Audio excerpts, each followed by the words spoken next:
الحمد لله رب العالمين وبه نستعين أما بعد أعوذ بالله من الشيطان الرجيم بسم الله الرحمن الرحيم الرجال قوامون على النساء بما فضل الله بعضهم على بعض وبما أنفقوا من أموالهم فالصالحات قانتات حافظات للغيب بما حفظ الله صدق الله العلي العظيم وقال النبي صلى الله عليه وسلم الدنيا متاع وخير متاعها المرأة الصالحة او كما قال علیہ الصلاۃ والسلام۔ معزز بزرگوں، بھائیوں اور میری دینی ماؤں اور بہنوں، نکاح کے بعد میاں بیوی پر ایک دوسرے کے تعلق سے کچھ حقوق اور کچھ ذمہ داریاں عائد ہوتی ہیں جن کا پورا کرنا زوجین کے لیے لازم اور ضروری ہوتا ہے۔ آج میں آپ حضرات کے سامنے شوہر کے حقوق کو بیان کروں گا کہ ایک عورت پر بیوی ہونے کے ناطے شوہر کے تعلق سے اس پر کیا کیا حقوق اور کیا کیا ذمہ داریاں عائد ہوتی ہیں۔ بیوی پر شوہر کا پہلا حق یہ ہے کہ بیوی جائز امور میں اپنے شوہر کی اطاعت و فرما برداری کرے، اپنے شوہر کے حکم کو بجا لائے۔ حدیث پاک میں آتا ہے کہ اگر کوئی عورت کسی کام میں مشغول ہو اور اس کا شوہر اس کو اپنی ضرورت کے لیے آواز دے رہا ہو تو اس عورت کے لیے اپنے شوہر کی بات کا انکار کرنا اور اپنے شوہر کے حکم کا انکار کرنا جائز نہیں ہے۔ عورت کو چاہیے کہ فوراً اپنے شوہر کے حکم کو بجا لائے اور جس ضرورت کے لیے شوہر اس کو پکار رہا ہے اس ضرورت کو پورا کرنے کے لیے اپنے شوہر کے پاس ضرور جائے۔ شوہر کی اطاعت و فرما برداری کا اندازہ آپ جناب نبی کریم صلی اللہ علیہ وسلم کی اس فرمان سے لگا سکتی ہیں کہ آقا صلی اللہ علیہ وسلم نے ارشاد فرمایا لا يحل للمرأة ان تصوم وزوجها شاہد، کہ کسی عورت کے لیے، کسی بیوی کے لیے اپنے شوہر کی پرمیشن اور اپنے شوہر کی اجازت کے بغیر نفلی روزہ رکھنا جائز نہیں ہے۔ یعنی اگر کوئی عورت نفلی روزہ رکھنا چاہتی ہے تو اسے اپنے شوہر سے پرمیشن لینا پڑے گا۔ اگر اس کا شوہر روزہ رکھنے کی اجازت نہ دے تو وہ عورت روزہ نہیں رکھ سکتی۔ نفلی روزے کے احادیث شریفہ کے اندر کتنی فضیلتیں ہیں، مگر شوہر کی اطاعت و فرما برداری کو نفلی روزے پر مقدم رکھا گیا ہے، شوہر کی حکم کی بجا آوری کو نفلی روزے پر ترجیح دی گئی ہے، جس سے معلوم ہوا کہ شوہر کی اطاعت و فرما برداری کی اللہ اور اس کے رسول کی نظر میں بڑی اہمیت ہے، بڑی ویلیو ہے۔ بیوی پر شوہر کا دوسرا حق یہ ہے کہ بیوی اپنے شوہر کو خوش رکھے، اپنے عادات کے ذریعے، اپنے اخلاق کے ذریعے، اپنے کردار کے ذریعے اور اپنے بناؤ سگار کے ذریعے۔ حدیث پاک میں حضور اکرم صلی اللہ علیہ وسلم نے ارشاد فرمایا نیک بیوی کے اوصاف کا تذکرہ کرتے ہوئے کہ نیک بیوی وہ ہے کہ جب اس کا شوہر اس کو کسی کام کا حکم دے تو اس کو بجا لائے، ان امرها اطاعته۔ اور دوسری صفت نیک بیوی کی اللہ کے نبی نے یہ بیان فرمائی ان نظر الیہا سرته، کہ اگر شوہر اپنی بیوی کی طرف نظر ڈالے تو وہ بیوی اپنے شوہر کو خوش کرنے والی ہو۔ ایک حدیث میں اللہ کے نبی صلی اللہ علیہ وسلم نے ارشاد فرمایا ایما امرأة ماتت وزوجها عنها راض دخلت الجنہ، کہ جو عورت اس حال سے دنیا میں جائے کہ اس کا شوہر اس سے راضی ہو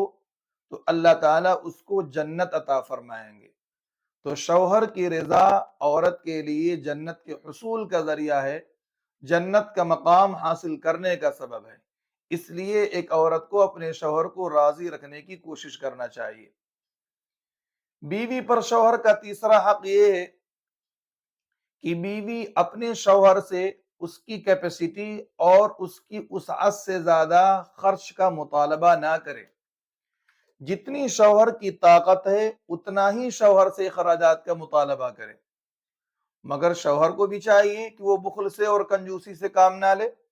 اگر اللہ نے دیا ہے، بیوی بچوں پر دل کھول کے خرچ کرے۔ بخیل اللہ کو ہرگز پسند نہیں ہے۔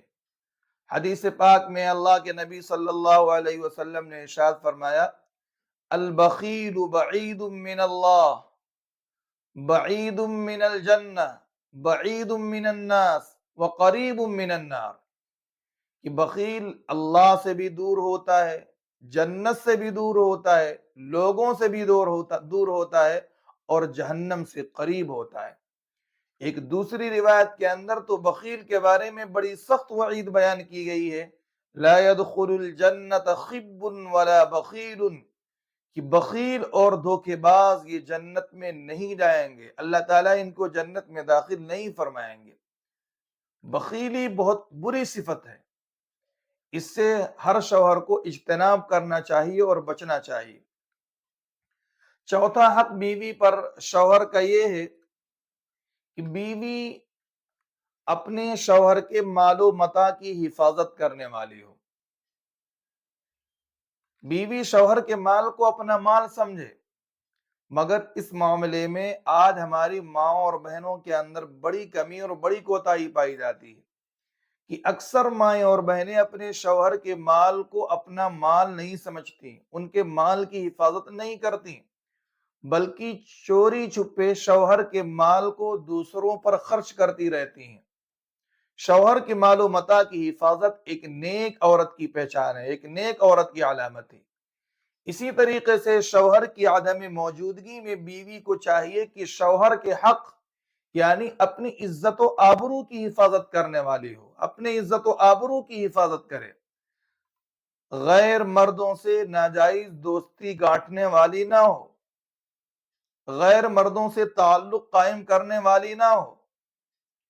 جہاں عورت کو یہ حکم دیا گیا کہ عورت اپنی عزت و آبرو کی حفاظت کرے، غیر مردوں سے تعلق قائم نہ کرے، وہیں شوہر کو بھی چاہیے کہ بیوی کو چھوڑ کر زیادہ دنوں تک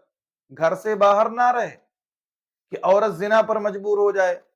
عورت غلط کام کرنے پر مجبور ہو جائے۔ اب یہاں پر سوال یہ اٹھتا ہے کہ ایک شادی شدہ مرد کتنے دن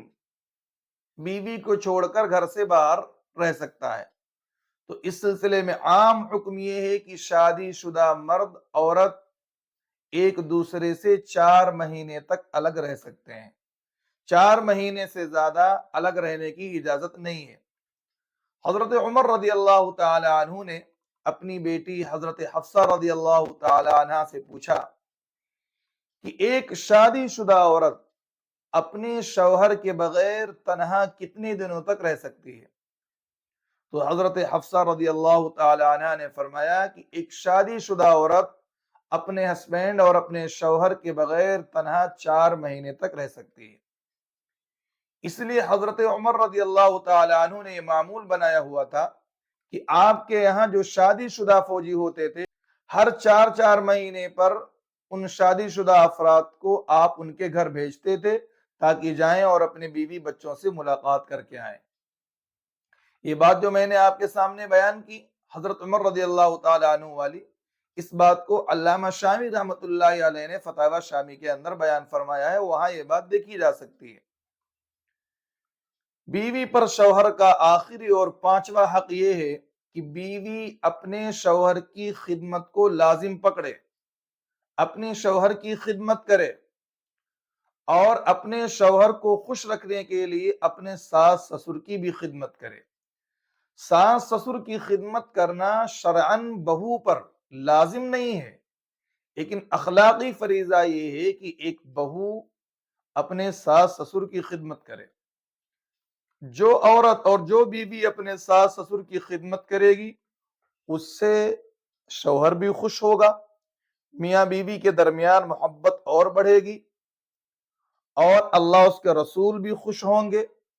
ساس سسر بھی خوش ہوں گے، اور لوگوں میں سماج میں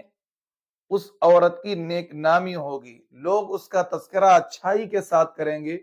کہ فلاں کی بہو ہے، بڑی خدمت گزار ہے، بڑی اچھی ہے، بڑی نیک ہے، وغیرہ وغیرہ۔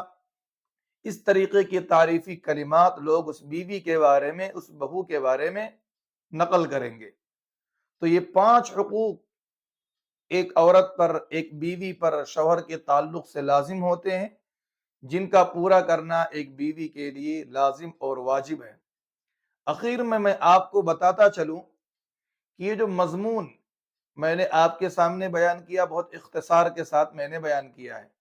چونکہ لوگ لمبی باتیں آج کل پسند نہیں کرتے ہیں۔ لیکن اگر کوئی اس عنوان پر اور اس موضوع پر جمعہ میں یا کسی اور محفل میں گفتگو کرنا چاہتا ہے تو اسے یہ کرنا چاہیے کہ اسے اپنی محفوظات کو مستحضر کرنا چاہیے، یعنی شوہر کے حقوق کے تعلق سے جو پرانی باتیں اس کی معلومات میں ہیں، وہ ان کو مستحضر کرے، ان پر زور دے اور ان کو یاد کرنے کی کوشش کرے۔ دوسرا کام وہ یہ کرے کہ وہ اس مضمون اور اس عنوان کے تعلق سے حضرت مولانا مفتی تقی عثمانی صاحب دامت برکاتہم کی کتاب اسلام اور ہماری زندگی کا مطالعہ کرے۔ اسی طریقے سے حنیف عبد المجید صاحب کی کتاب تحفہ دلہن کا مطالعہ کرے۔ نیز حضرت مولانا پیر ذوالفقار صاحب نقشبندی دامت برکاتہم کی کتاب مثالی ازدواجی زندگی کا وہ مطالعہ کرے۔ تو ان 3 کتابوں کے مطالعے سے اس کا مضمون مفصل ہو سکتا ہے۔ اور سب سے اہم کتاب حضرت مولانا اشرف علی تھانوی علیہ الرحمہ کی تحفہ زوجین کا مطالعہ کرے۔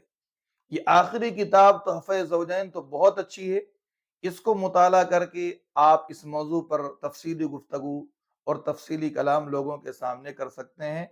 اللہ تعالی ہماری ماؤں اور بہنوں کو عمل کرنے کی توفیق عطا فرمائے، ان کو اپنے شوہر کے حقوق کی ادائیگی کی توفیق بخشے۔ وآخر دعوانا ان الحمد للہ رب العالمین۔